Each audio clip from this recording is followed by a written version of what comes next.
Awesome. Wonderful. Well, thanks everybody for joining us in your evening, our morning. My name is Karen Cohen and I'm the founder of Algo Hub, which is actually funded by the Algorand Foundation. And we're super excited to be partnering with BlockBeam to deliver this one-of-a-kind Pi Teal program.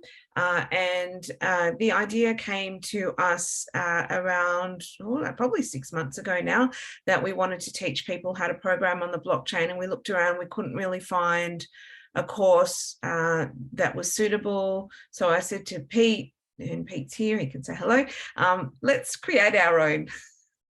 So we have, and Pete's worked really hard to design it, recorded all the videos, and then the BlockBeam guys said, well, why don't you run it as a bootcamp? And I'm like, that's brilliant. So that's what we've decided to do. So this is the first time we've ever run it. So we're really keen to get your feedback, anything that's working or not working for you guys.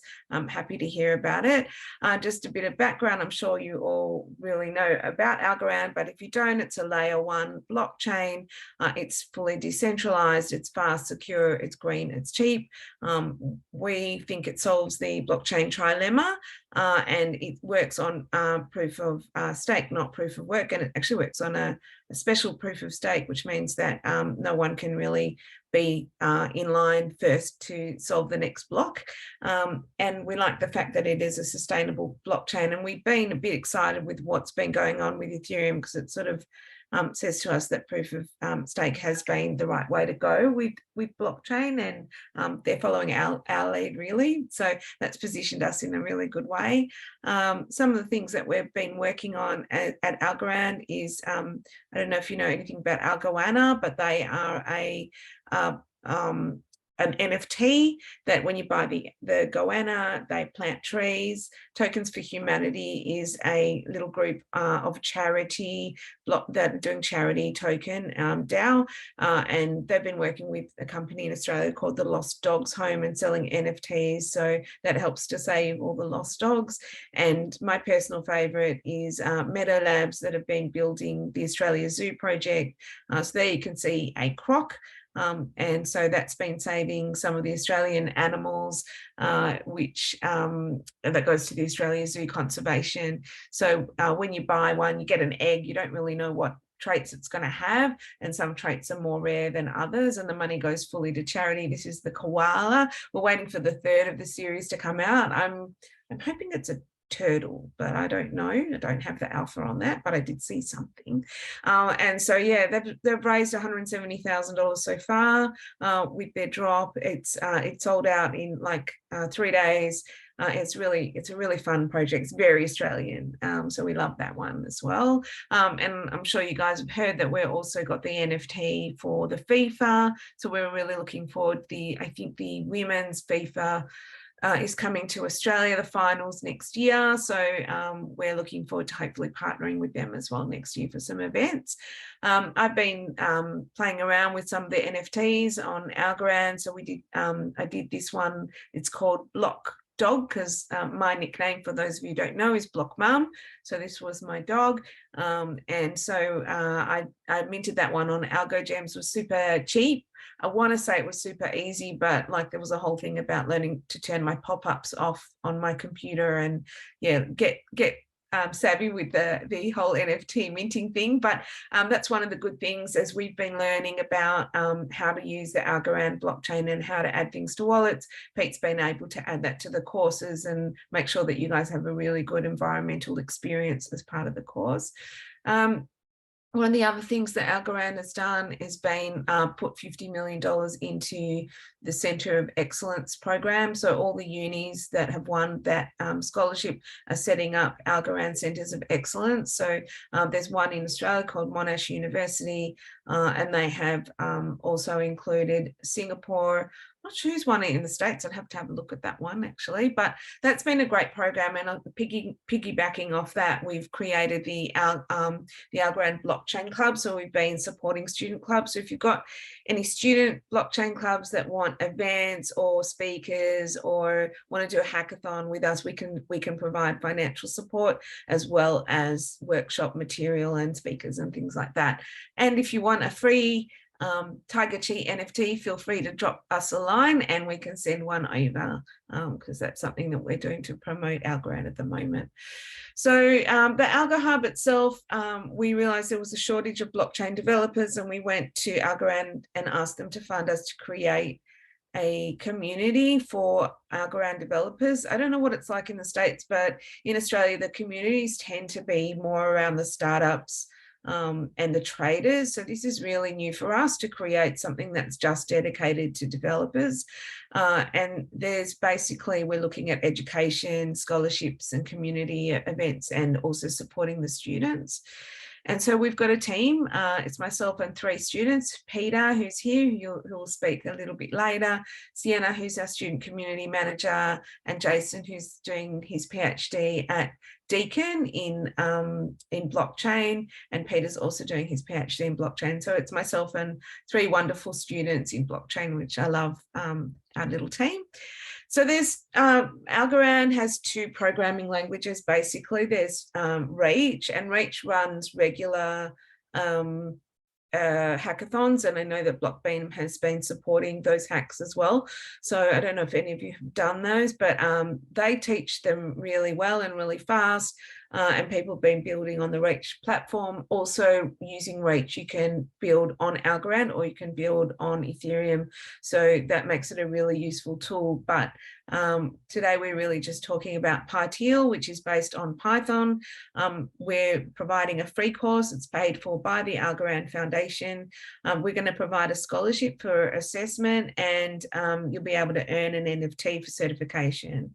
So in terms of other things that Algorand is doing, they've got the greenhouse hacks as well. So you can go and practice and earn bounties along the way. I'm actually doing the greenhouse hack at the moment. My background's in HR.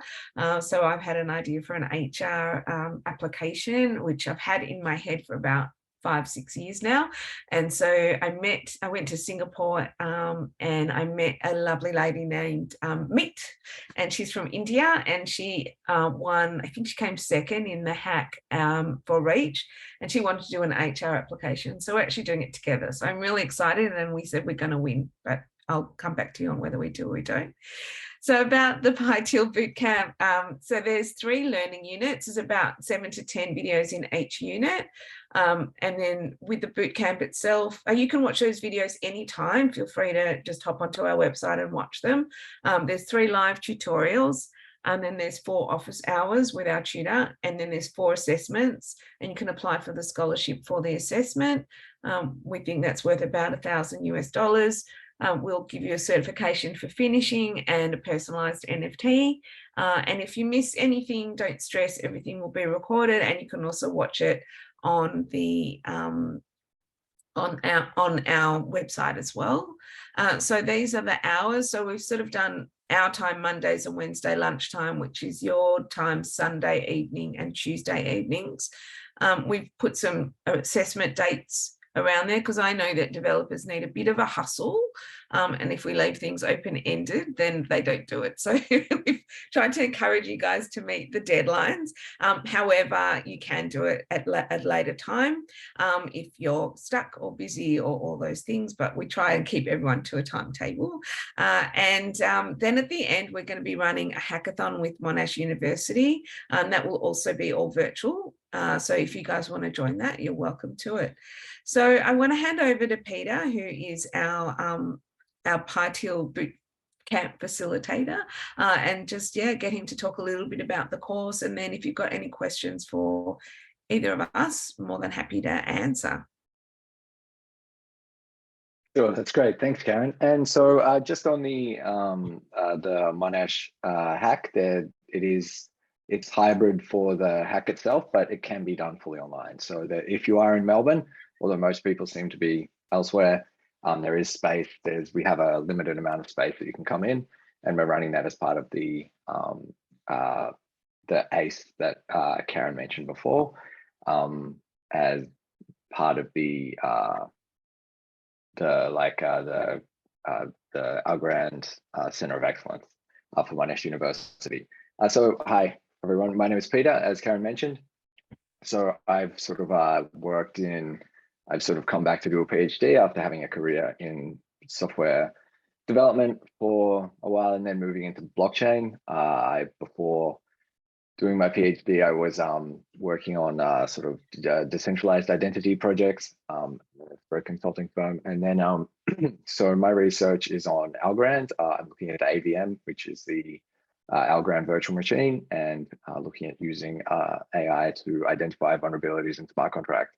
So that's a little bit about me. In terms of the course itself, we'll be going through, the idea is that you have ideally some Python and some JavaScript experience. So the Python is because we're using PyTeal. So it's a derivative language of, it's basically the sort of PyTeal is kind of like, it's Python, but it's like, it's also has like its own kind of language. So even though you're technically coding in Python, you're kind of using different structures, which is why it's kind of, you'll understand when you see it, it looks a little bit different.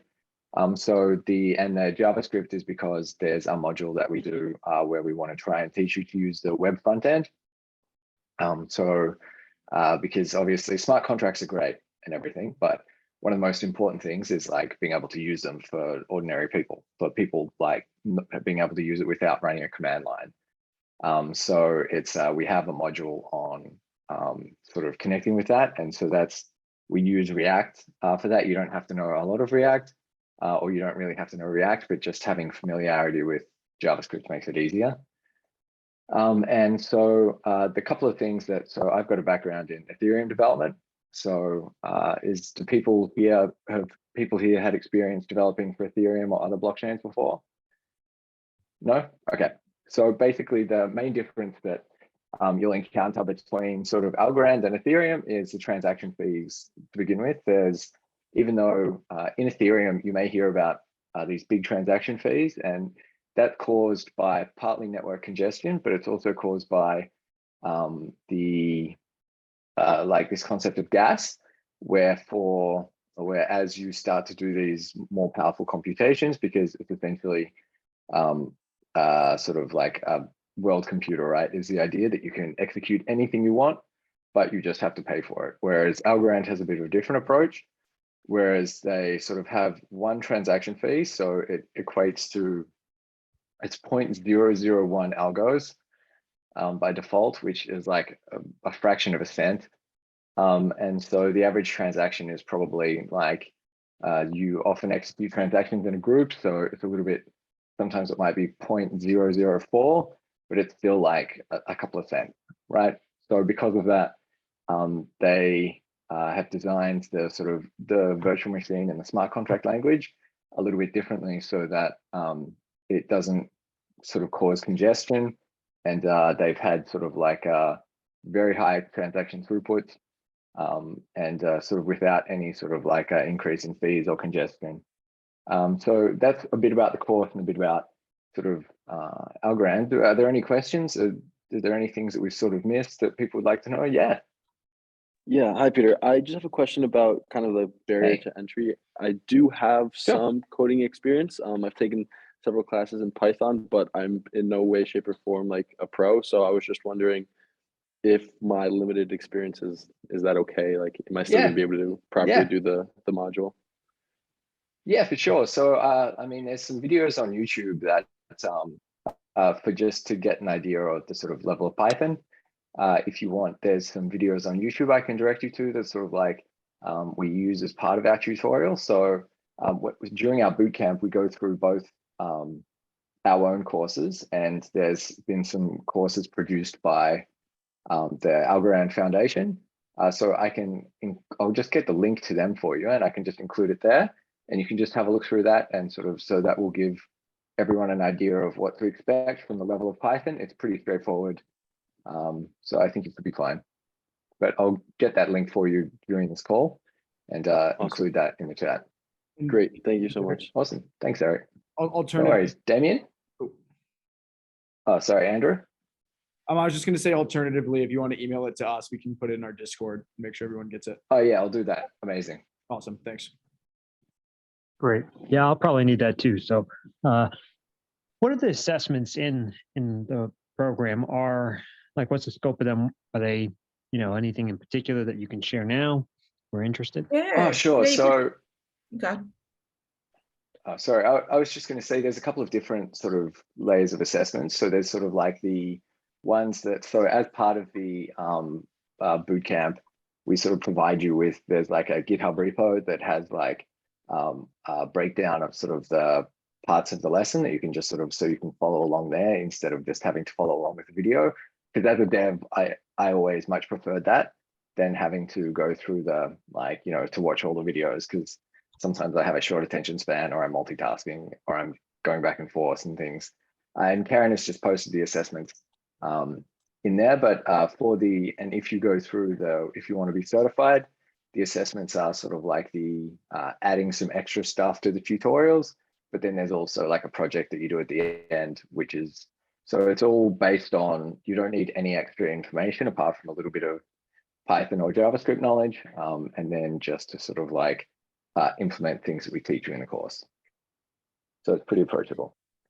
Yeah, so they're mostly just screen grabs of what we've taught you. We just get you to kind of take a photo of what you've done, or give us your GitHub. And then at the end, yeah, there's like a project which is, you know, you decide what you want to put on the blockchain and write a smart contract, and then just proof of that. And then we just ask you questions like, why did you choose that? And yeah, just getting you to think a little bit about what you're doing with the smart contract and why you chose it that way. It's not a lot of rocket science really in terms of the assessment. We just want you to sort of, you know, think a little bit about the context. Makes sense. Thank you.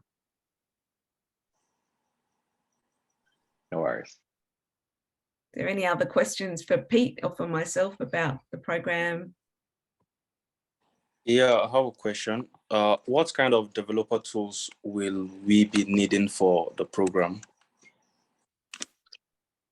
Great question. So the developer tools, so like I use VS Code. I mean, we sort of list them, but you need Docker, you need VS Code.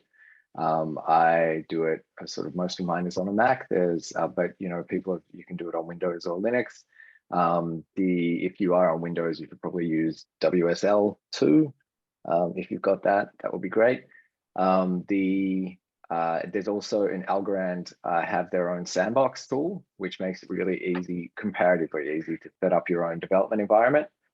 So we run through all that, but that's, the only things that we don't sort of like run through how to set up would be Docker Desktop or Docker and Docker Compose if you're on Linux, and the VS Code.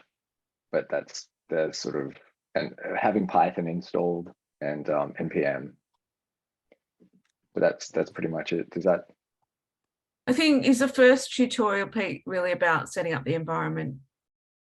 Yeah, it is. So like you don't need to worry about Sandbox, but it would be one of a good prerequisite is sort of like just if you have Docker installed and some form of command line and some code editor. Doesn't have to be VS Code. That's just what we use. Okay, thank you. No worries, Paul. Great question. Did that help? Yes, yes. Okay, amazing.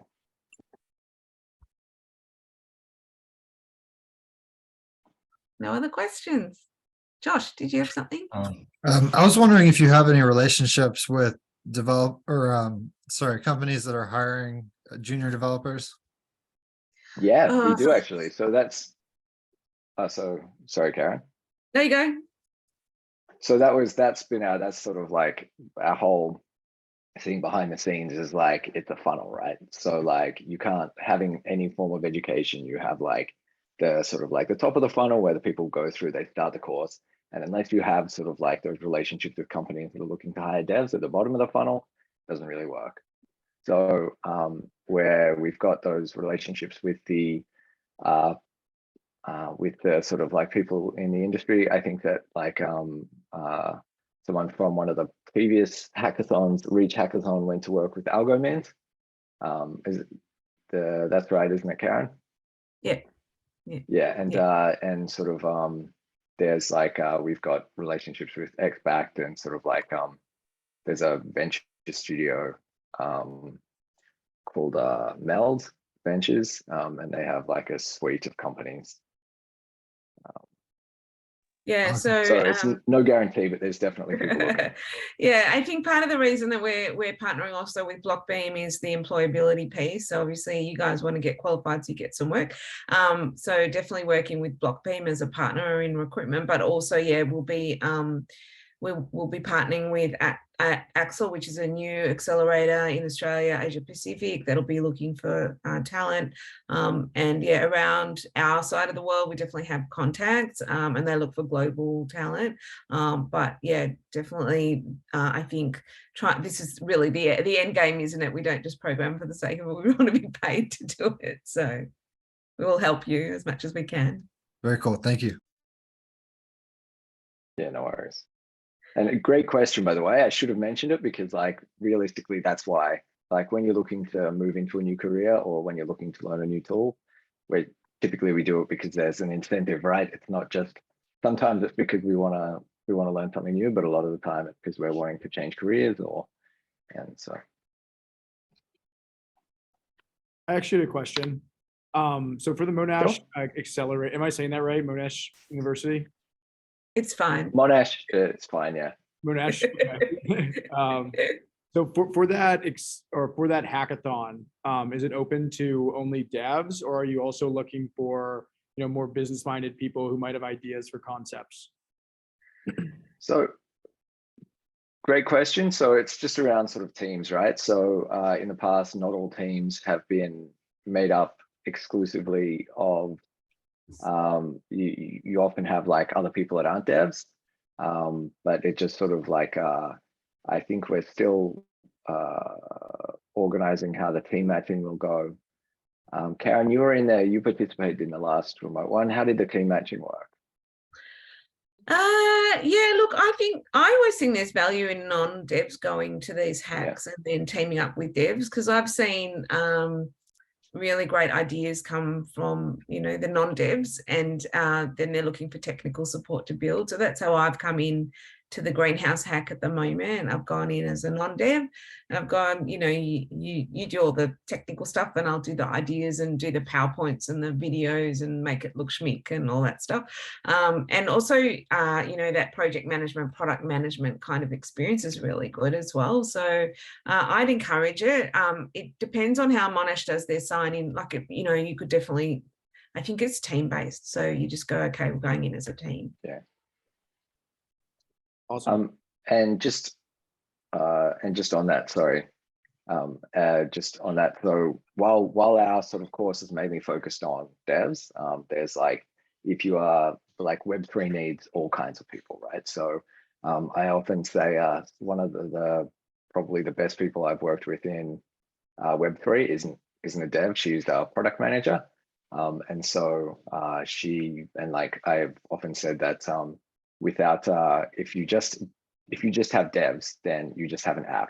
It's like everyone else that makes it like a viable business, right? Because otherwise it's just code. Like lots of people can code an app, but not a lot of people can not a lot of teams can make a successful business, which is what it's all about in the end, right? Absolutely. Karen, I want to contact you later about FIFA connections, if possible, and Algorand. That's one reason I'm taking this course, because Kansas City has FIFA coming in 2025, I believe. And I have a little case, not a little, but a KC Web3 group of professionals that's one of the working groups. So any ideas on that would be great, and connections with that. Yeah, sure. I think that there are reps in most states or countries from Algorand, but I could definitely find out who the sponsorship manager is and go from there. At Algorand, yeah. Okay, cool. I didn't even know where to start. They're called the sponsorship manager. Great. Okay. Yeah, probably. Just drop me an email and then I'll sort of forward it around the Algorand Foundation and find out who the right person to ping is. Yeah. Okay. All right. Yeah, sounds good. Yeah. Well, if there's no other questions, we might hand back over to Andrew to wrap up. Awesome. Well, yeah, thanks again for joining us, Algo Hub. I know there was a lot of people that couldn't make it tonight that are super excited about the boot camp. So thanks again for making the opportunity available to the community. Oh no, we're so excited to run it with Awesome. you guys. Thanks for having us. Yeah. Yeah. We hope you all join our boot camp, and feel free to reach out anytime if you've got any questions. Me or Pete can answer, and we'd love to have you on board. Awesome. Great things to come. And everyone in the US, Yeah, amazing. please go to sleep. Same with our friends in Africa, and have a good nice day, the Australian crew. Thanks, guys. Yeah, Thanks, thanks. And Algo. thanks for joining us. And if it was late for you, thanks for making it. Thank you. Thank you. Thank you. Thank you.